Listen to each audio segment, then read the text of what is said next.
నటుడిగా different roles చేస్తూ తెలుగు ప్రేక్షకులకు దగ్గరయ్యారు మన సముద్రకని. ఆయన లక్ష్మీప్రియ మెయిన్ రోల్స్లో యాక్ట్ చేసిన మూవీ కార్మేని సెల్వం. స్టోరీ ఏంటంటే, సెల్వం ఒక కార్ డ్రైవర్, సంపత్ అండ్ దేవి అనే కపుల్ దగ్గర కొన్ని ఇయర్స్గా వర్క్ చేస్తూ ఉంటాడు. భార్య శాంతి ఇడ్లీ బండి నడుపుతూ ఫ్యామిలీకి ఫినాన్షియల్ సపోర్ట్గా ఉంటుంది. బాగా డబ్బు సంపాదించాలి, సొంతిల్లు కట్టుకోవాలి అనేవి వాళ్ళ కళ. అయితే ఫ్యామిలీస్లో కొన్ని ప్రాబ్లమ్స్ వస్తాయి. దానికోసం సెల్వం ఒక రిస్క్ చేస్తాడు. అదొక అప్పు నుంచి అంతకుమించి అప్పులకు దారితీస్తుంది.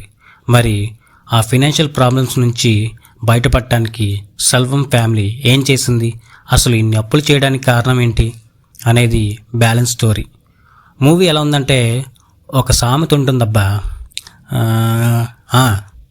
పులిని చూసి నక్క వాత పెట్టుకుందంట. అలాగా మన లైఫ్లో మనం కూడా ఎవడో ఏదో చేశాడని మనం కూడా అదే రిస్క్ చేయాలనుకుంటాం. చివరికి రస్కుల ప్యాకెట్ కూడా దొరకకుండా చేసుకుంటాం. ఇలాంటి విషయాన్ని అయితే అందరికీ చెంప మీద కొట్టి లేపి మరి చెప్పినట్టుంది.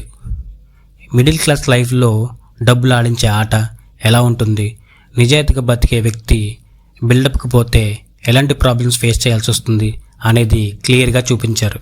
సెల్వం, శాంతి వాళ్ళ రోల్స్ని అండ్ వాళ్ళ ప్రపంచాన్ని చూపించిన తీరు బాగుంది. మరి ఈ ఫ్యామిలీ డ్రామా స్పీడ్ 20 kmph.